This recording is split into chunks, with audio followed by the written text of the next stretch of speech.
नमस्कार, आपण पाहत आहात मराठी साप्ताहिक निर्भीड सम्राटचे यूट्यूब चॅनल निर्भीड सम्राटमध्ये आपले स्वागत आहे।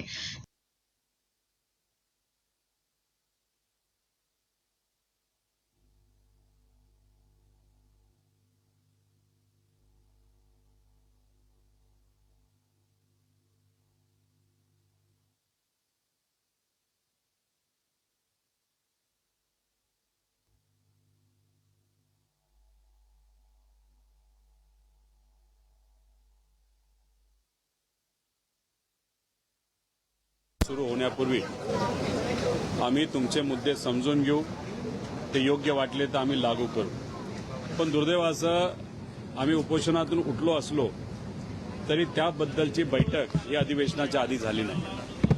मग लगेचच आम्ही निर्णय घेतला, जर अधिवेशनामध्ये सामान्य लोकांचे प्रश्न सुटत नसतील तर मग रस्त्यावरची लढाई लढावी लागेल। आदरणीय पवार साहेबांच्या मार्गदर्शनाखाली मराठवाड्याचं छत्रपती संभाजीनगरमध्ये शेतकऱ्यांच्या हिताचं एक आंदोलन आम्ही उभं केलं। मोठ्या प्रमाणात लोक आली, 3-4 तास रस्ता आम्ही जाम केला।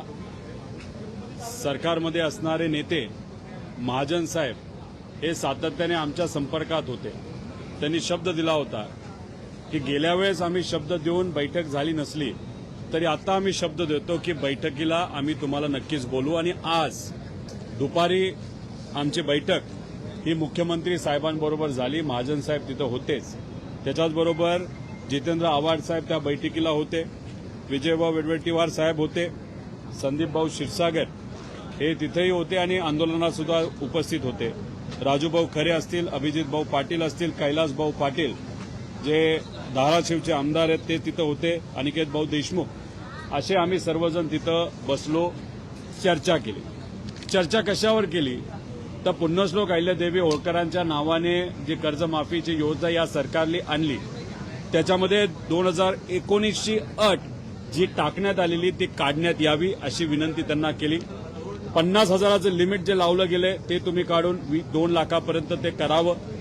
जे रेग्युलर असणारे शेतकरी आहेत त्यांना तुम्ही जी अट टाकलेली आहे 25, 26, 26, 27ची ती एक काढण्यात यावी।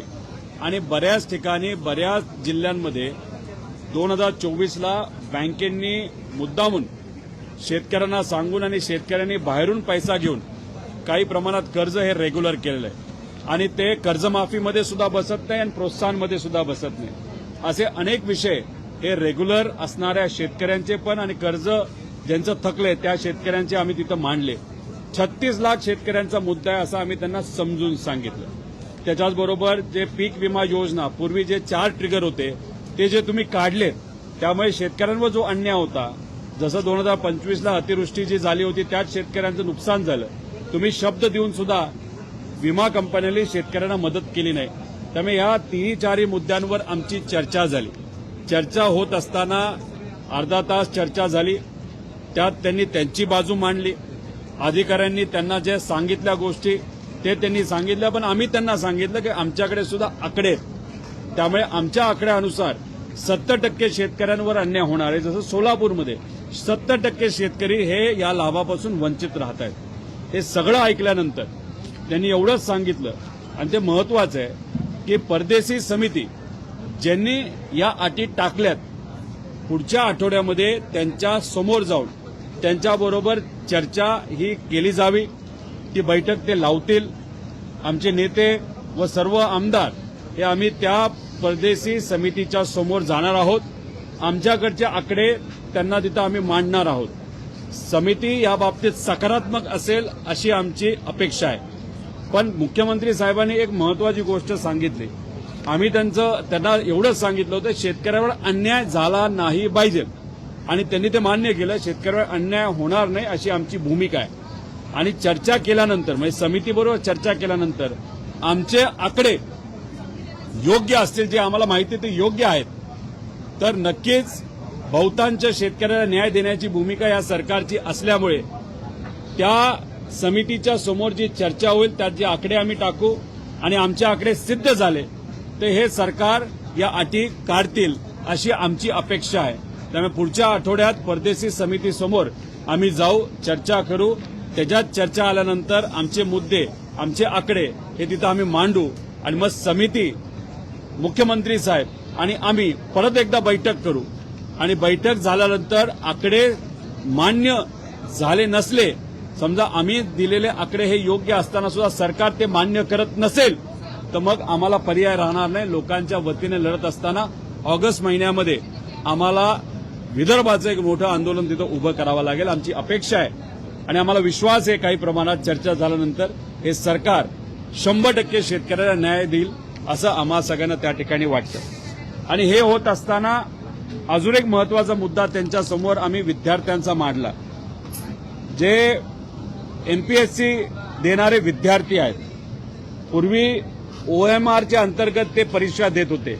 आता ऑनलाईन पद्धत ही परत एकदा सरकार आणण्याचा प्रयत्न करत आहे. त्या पद्धतीचा GR हा आयोगाने काढलेला आहे. आमचा त्याला विरोध आहे. कालच विद्यार्थ्यांची आमची चर्चा झाली, संवाद झाला, त्यांनी मुद्दे मांडले. तसं पत्र हे मुख्यमंत्री साहेबांना आजच्या बैठकीमध्ये आम्ही विद्यार्थ्यांच्या वतीने तिथं दिलेलं आहे आणि आम्ही त्यांना सांगितलेलं आहे की विद्यार्थ्यांच्या या मागण्या तुम्ही मान्य करा. कृपा करून ऑनलाईन परीक्षा तुम्ही घेऊ नका, त्याला विद्यार्थ्यांचा विरोध आहे. याच्यावर त्यांनी एवढंच सांगितलं की आयोगाच्या प्रमुखाला आम्ही सांगितलेलं आहे आणि आम्ही तुम्ही आता भेटल्यानंतर आम्ही परत एकदा सांगू की विद्यार्थ्यांना विश्वासात घ्या, विद्यार्थ्यांचं म्हणणं ऐकून घ्या आणि विद्यार्थ्यांचं म्हणणं मान्य करा.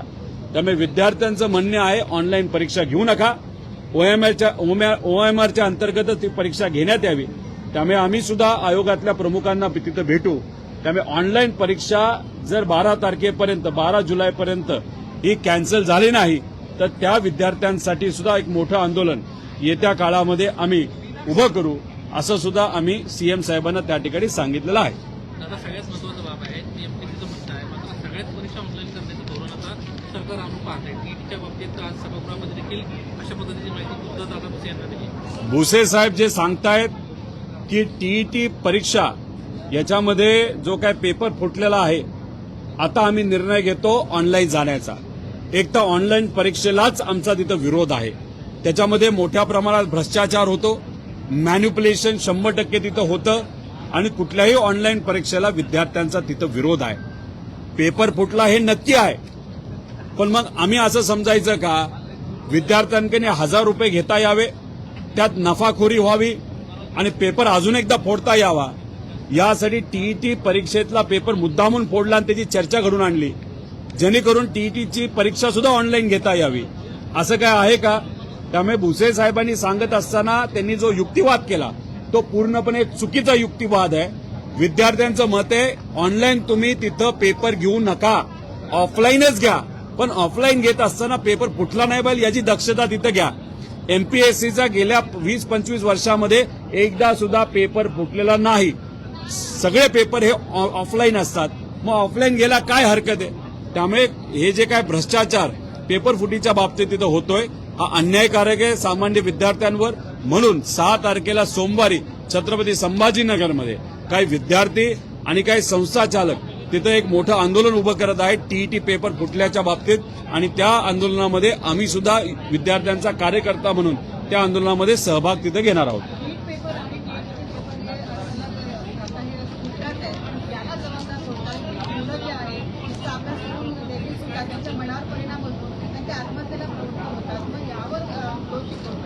दोषी सरकार आहे. 2016ला आपण बघितलं असेल भाजपचं सरकार आणल्यानंतर महापोर्टल म्हणून एक वेगळंच प्रकरण या सरकारने तिथं आणलं होतं. त्याचा विरोध आम्ही सर्वांनी तिथं केला होता, विद्यार्थ्यांनी विरोध केला होता. कुठल्या कंपनीला ते काम दिलं होतं? महाव्यापम घोटाळा जो मध्य प्रदेशमध्ये झाला होता त्याच एका कंपनीला इथं काम दिलं गेलं होतं. 1000 रुपये प्रत्येकी विद्यार्थ्यांकडनं घेण्यात आले आणि मग त्यातून भ्रष्टाचार झाला, त्यातून पेपर फुटला, त्यात बरंच काही झालं. त्याचा विरोध केला. महाविकास आघाडी आल्यानंतर ते आम्ही थांबवलं. त्यामुळे ऑनलाईन परीक्षा घेतल्यानंतर 100% त्याच्यामध्ये भ्रष्टाचार होतो, पेपर हा फुटतोच. त्यामुळे एमपीएससी ज्या पद्धतीने ऑफलाईन परीक्षा घेते तशीच परीक्षा सगळ्याच्या बाबतीत तिथं व्हावी. पण पेपर फुटीला कोण जबाबदार असेल तर पूर्णपणे हे सरकार जबाबदार असेल असं आमचं ठाम मत आहे.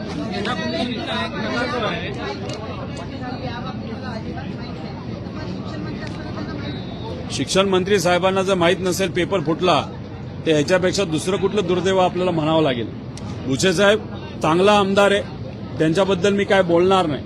पण कदाचित त्यांना हेच कळलं नसेल, पेपर फुटला, तर मग असं म्हणावं लागेल त्यांच्या डिपार्टमेंटमध्ये काय चाललंय, कसा भ्रष्टाचार चाललाय, कसा पेपर फोडला जातोय, हेच त्यांना माहीत नसेल. त्यामुळे त्यांची अख्खी सिस्टम ही मग भाजपली हायजॅक केली आहे का? ते नावापुरते फक्त मंत्री आहेत का? एकनाथ शिंदे साहेबांचे सगळे मंत्री फक्त नावापुरते आहेत आणि सगळा कारभार हा भाजपचे नेते नाही तर मुख्यमंत्री साहेब चालवतात असं सिद्ध तिथं होतं. त्यामुळे मग भुजे साहेबांना जर अधिकारच नसतील मग मंत्रिपद घेऊन काय फायदा? त्यामुळे आमचं एवढंच मत आहे, हे सरकार जबाबदार आहे. नीट परीक्षेच्या बाबतीत सुद्धा केंद्र सरकार जबाबदार आहे आणि टीईटी परीक्षा जी फुटली आहे आणि जी पुणे महानगरपालिकेची परीक्षा जेईची जे काल परवा फुटला होता पेपर, त्यासाठी सुद्धा सरकारमधलेच काही अधिकारी आणि सरकारमधले काही नेते जबाबदार आहे असं आपल्याला ठामपणे म्हणता येईल. फुलेवाड्याचं एक प्रकरण सध्या खूप चर्चेमध्ये आहे. मेधा कुलकर्णी वटपौर्णिमेला फुलेवाड्यात गेल्या होत्या. खरं तर कोथरूडला त्या राहतात, मात्र ज्या पद्धतीनं त्यांना वटपौर्णिमेचा सगळा कार्यक्रम जो आहे तो सोशल मीडियातनं शेअर केला, तेवढं टीका होते त्यांच्या. एकतर महात्मा फुले वाडा, जिथं महात्मा फुले आणि क्रांतीज्योती सावित्रीबाई फुले हे राहिलेत आणि बहुजन समाजातल्या मुलींना शिकता यावं यासाठी प्रामाणिकपणे त्यांनी प्रयत्न केले, त्याच वाड्यामध्ये तुम्ही येऊन तिथं एखादी प्रथा नाहीतर काही गोष्टी करत असाल, एकतर तो वाडा हा पुरातत्व विभागाच्या अंतर्गत येतो. पुरातत्व विभागाने GR काढलेला आहे की या वाड्यामध्ये कुणीही धार्मिक कार्यक्रम तिथं घेऊ नये. कारण का महात्मा फुलेंचं क्रांतीज्योती सावित्रीबाई फुलेंचं म्हणणं होतं, शिक्षणाला महत्व द्या, माणुसकीला महत्व द्या.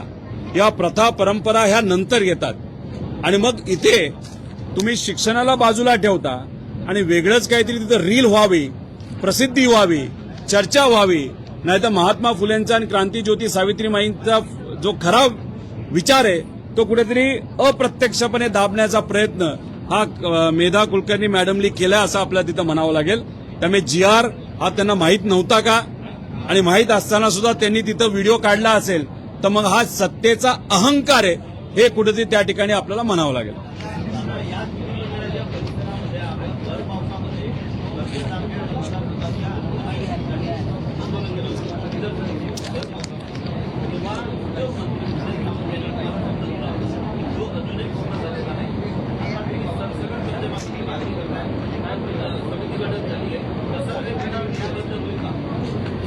हे बघा, उदय सामंत साहेब जे मंत्री आहेत ते इंडस्ट्री विभागाचे मंत्री असले तरी नको त्या उद्योगामध्ये ते जरा अडकलेले आहेत. म्हणजे कुठला उद्योग? तर पक्ष फोडण्याच्या उद्योगामध्ये ते आता थोडेसे बिझी वाटतात. माझ्या वेळेस आम्ही लढलो, MIDC मान्य असताना, परमिशन असताना सुद्धा ती दुर्दैवाने माझ्या मतदारसंघात झाली नाही. आता ती व्हावी यासाठी आम्ही प्रयत्न करतोय. अनेक वेळा प्रश्न सुद्धा मांडले, त्याला उत्तर तिथं दिलं जात नाही. वेगळ्या प्रकारचं राजकारण. म्हणजे उदय सामंत साहेब माझ्या मतदारसंघामध्ये असणारे जे राम शिंदे सर आहेत त्यांना हाताशी धरून नाही तर त्यांचं म्हणणं ऐकून अक्षरशः तिथं असणाऱ्या सामान्य परिवारातल्या युवांचं खूप मोठं नुकसान त्यांनी केलेलं आहे. म्हणजे माझी MIDCला स्थगिती दिली, त्यांच्या MIDCला परवानगी दिली. त्यांची MIDC अशा ठिकाणी जिथं कुणीच जाऊ शकत नाही, म्हणजे गाडी सुद्धा जाऊ शकत नाही अशा एरियामध्ये त्यांनी MIDC दिली असं आम्हाला कळतंय. पण अजूनपर्यंत त्या बाबतीत कुठंच काय झालं नाही. त्यामुळे राजकारण जेव्हा समाजकारणापेक्षा जास्त महत्व राजकारणाला दिलं जातं, माझ्या मतदारसंघामध्ये तसंच काहीतरी घडले आणि त्या राजकारणामुळे माझ्या मतदारसंघातल्या युवांचं खूप मोठं नुकसान झालंय आणि त्याला पूर्णपणे हे सरकार, राम शिंदे सर आणि उदय सामंत सर याच्यामध्ये जबाबदार आहेत. आता पर्याय एकच आहे, 29ला सरकार आपलं आणायचं आणि मग आपले विषय मार्गी लावायचे.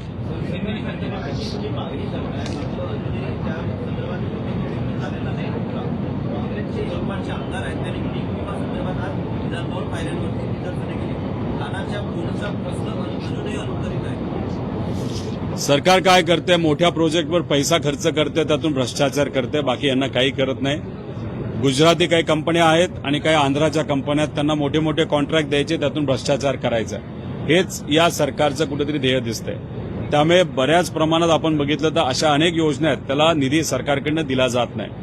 पीक विमा योजना महत्वाची, आम्ही सुद्धा त्यासाठी आंदोलन केलेलं आहे. आता आम्ही आंदोलन केल्यानंतर लोकांना कळालं की ही जी कर्जमाफीची योजना आहे ती फसवी आहे. त्यामुळे सरकार सुद्धा मोठ्या प्रमाणात अडचणीत आल्या. आता चर्चा करायला तरी तयार आहे. आता चर्चा पुढच्या आठवड्यात होईल, त्या बाबतीत काय होतं आपण बघू. आम्ही शांत बसणारे लोक नाही, आम्ही लढत राहू.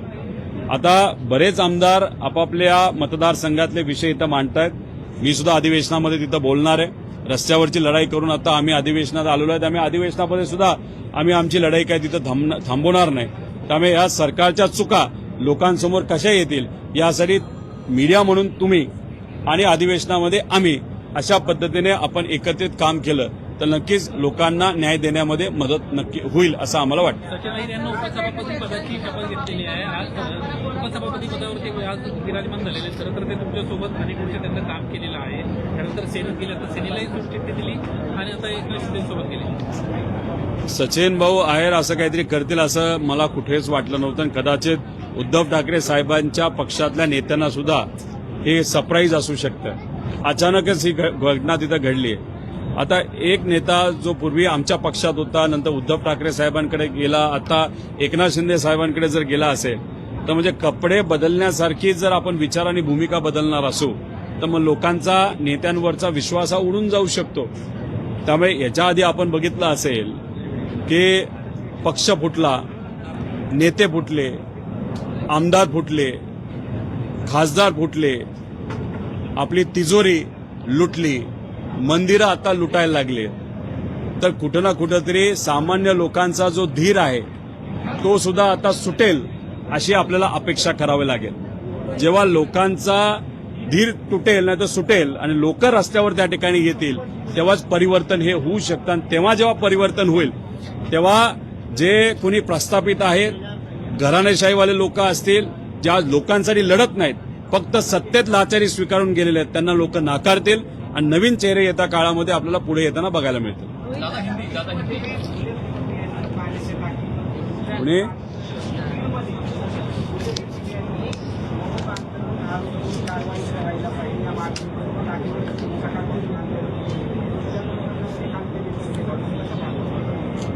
घुले परिवाराला न्याय मिळाला पाहिजे. तसं मी पूर्वी सुद्धा स्टेटमेंट दिलेलं आहे, आता सुद्धा तीच भावना आहे.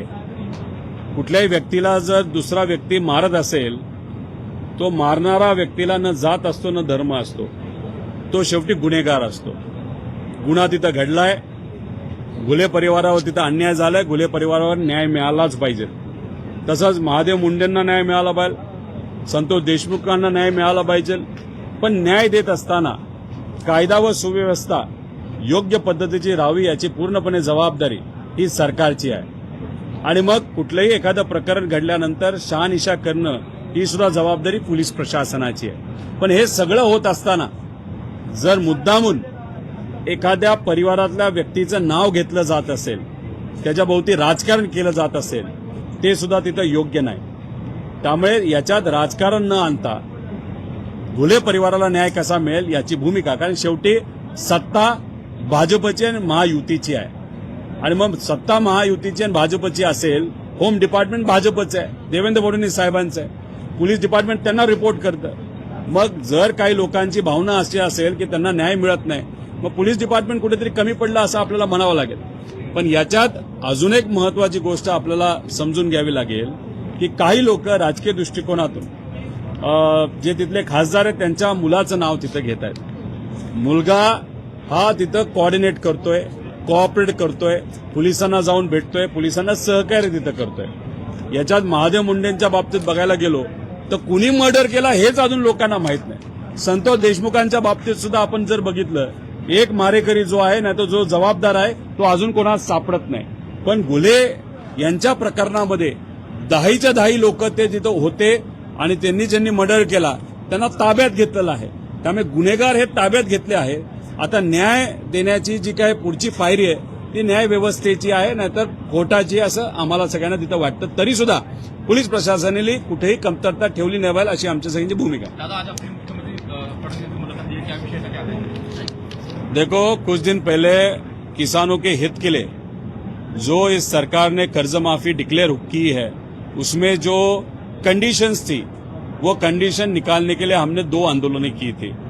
उसके साथ जो इंश्योरेंस स्कीम है किसानों की, उसमें भी जो 4 इम्पोर्टेंट ट्रिगर थे वो अनफॉर्चुनेटली इस सरकार ने निकालने के कारण जो किसानों को दिक्कत आ रही है उसके बारे में भी हमने उस बारे में हमने आंदोलन किया था। सरकार चर्चा करने के लिए तैयार नहीं थी, लेकिन फाइनली छत्रपति संभाजी नगर में जो बड़ा आंदोलन हम सब ने मिलकर किया था उसको प्रतिसाद देते वक्त आज हमारी एक बैठक मुख्यमंत्री साहब, महाजन साहब उनके साथ हुई। बहुत सारे एमएलएज हमारे साथ थे, जहाँ पे अवार्ड साहब थे, कांग्रेस के विजय भाई थे, संदीप भाऊ क्षीरसागर थे, राजू खरे थे, अभिजीत पाटिल थे, कैलाश पाटिल थे, अनिकेत देशमुख थे और बाकी जन वहां पे थे। चर्चा हुई और उन्होंने कहा कि जो परदेसी कमेटी है जिन्होंने ये कर्ज माफी की योजना की है उनके सामने आपकी एक बैठक नेक्स्ट वीक हम करेंगे। आपके जो आंकड़े हैं, आपका जो कहना है उनके सामने आप रखो। आपके आंकड़े सही रहेंगे और सरकार के अगर गलत रहेंगे तो डेफिनेटली आपका जो विषय है वो मान्य करते हुए हम किसानों को वहां पे न्याय देंगे। अभी जो नेक्स्ट वीक की मीटिंग है उसमें क्या होता है हम सबको देखना पड़ेगा। सर, 6 सांसदों के बाद सचिन कल शिंदे इनके शिवसेना में चले गए और आज वो डिप्टी स्पीकर बन गए। प्रधानमंत्री क्या कहेंगे? अभी क्या कहेंगे, आज एक नेता यहाँ पे कल वहां पे जा रहा है। जैसे पहले एमएलए फोड़े गए, उसके बाद एमपीज फोड़े गए, पक्ष फोड़ा गया, नेता फोड़ा गया। वैसे सत्ता में आने के बाद अगर आप देखो तिजोरी लूटी जा रही है, मंदिरों को लूटा जा रहा है, तो अभी फाइनली किसके ऊपर हम निर्भर है? तो लोगों का जो पेशेंस है वह कब फूटेगा या कब वो टूटेगा और लोग कब रास्ते पे आएंगे। और जब रास्ते पे लोग आएंगे तो यह सरकार वापस सत्ता में नहीं आने वाली। इसलिए ये जो भी बाजार हो रहा है लोकशाही का, ये उचित नहीं है। इसको अगर बदलना है तो लोगों को रास्ते पे आना पड़ेगा। और आगे जाते वक्त अगर आप देखो तो बहुत सारे नए चेहरे, कोई पत्रकार होगा, कोई डॉक्टर होगा, कोई वकील होगा, कोई कॉमन मैन होगा, कोई किसान का बेटा होगा जो राजनीति में आज नहीं है, कोई बेटी होगी, उनको वहां पे संधि दी जाएगी और लोग ऐसे कॉमनर जो कॉमन व्यक्ति है उनको वहां पे चुन के देंगे। जैसे तमिलनाडु में हुआ वैसे महाराष्ट्र में 29 में होगा, ऐसे हम सबको लगता है। सर, देखो, उद्धव ठाकरे साहब की शिवसेना या हमारी पार्टी या कांग्रेस हो या कोई भी अलग पक्ष हो कभी खत्म नहीं होगा। लेकिन कुछ पक्ष ऐसे, जैसे एकनाथ शिंदे साहब की कोशिश है कि उनके यहाँ पे जनमत नहीं होगा, लेकिन जो भी है जितने ज्यादा आमदार हम फोड़ सकते हैं, खासदार फोड़ सकते हैं, उतनी वो कोशिश कर रहे हैं, क्योंकि उनको वापस एक बार महाराष्ट्र के मुख्यमंत्री बनना है, ऐसे हम सबको लगता है। अभी इसमें अगर देखो वो कहाँ ना कहाँ पे तो भी उनकी जो पावर है वो पावर वैसे इंटैक्ट रखने की कोशिश कर रहे हैं, क्योंकि यहाँ पे महाराष्ट्र के जो भाजपा का नेता है उनकी पावर खत्म करने की कोशिश की जा रही है। सातारा में हमने देखा है। तो ये खासदार फोड़ के कैसे तो भी वो सत्ता में रहने की कोशिश कर रहे हैं, क्योंकि उनको भी मालूम है अगर आज सत्ता में नहीं रहे, पावर नहीं बढ़ाई, तो वैसे भी भाजपा ने इंडिकेशन दिया है आगे जाके भाजपा को महाराष्ट्र में अकेला लड़ना है। एकनाथ शिंदे जी की भी जरूरत नहीं और वहां पे अजित दादा के पक्ष की भी जरूरत नहीं। इसलिए कहा ना कहा तो भी एक प्रयास एकनाथ शिंदे जी कर रहे हैं कि कैसे तो भी रेलेवेंट रहे और कैसे तो भी महाराष्ट्र में वापस एक बार मुख्यमंत्री बने। सर, आपकी पार्टी जो आपकी जो एनसीपी है वो मर्ज हो जाए, कांग्रेस में चर्चा है। आपके कुछ विधायक भी मिल गए, ऐसा कहना है कि चर्चा में सिर्फ चर्चा, कोई तथ्य नहीं है। चर्चा कोई भी कर सकता है, इसलिए कहाँ पे भी हमारे वरिष्ठ लेवल पे इस बारे में चर्चा नहीं हुई, दो पक्ष में चर्चा नहीं हुई और ये कुछ लोग जानबूझ के ये विषय छेड़ रहे, ऐसे हम सबका कहना है। रोहित जी, कहना ये था कि ऑपरेशन टाइगर के बीच कुछ एनसीपी शरद चंद्र पवार के विधायक जो हैं वो दिल्ली गए और कांग्रेस के आलाकमान नेताओं से उन्होंने मुलाकात की है, मर्जर चाहते हैं। अगर मर्जर नहीं होता है तो अंतिम ये चाह रहे हैं कि 3 से 4 विधायक इच्छुक हैं कांग्रेस में जाने के लिए। इस तरीके से सियासी गलियारों में चर्चा है। कुछ नहीं, कोई चर्चा नहीं। अगर आगे जाके चर्चा होगी तो कांग्रेस के प्रमुख नेता जो है और हमारे जो प्रमुख नेता है उनमें ही चर्चा होगी। कोई एमएलए जाके, कोई भी कार्यकर्ता जाके किसी भी व्यक्ति से मिलके चर्चा नहीं होती। चर्चा होगी तो ऊपर लेवल पे हो सकती है, लेकिन अभी तक कोई भी चर्चा कांग्रेस में विलीनीकरण होने की न हमारे नेताओं से की गई न कांग्रेस से की गई, ऐसा हम सबका कहना है। ठीक ठीक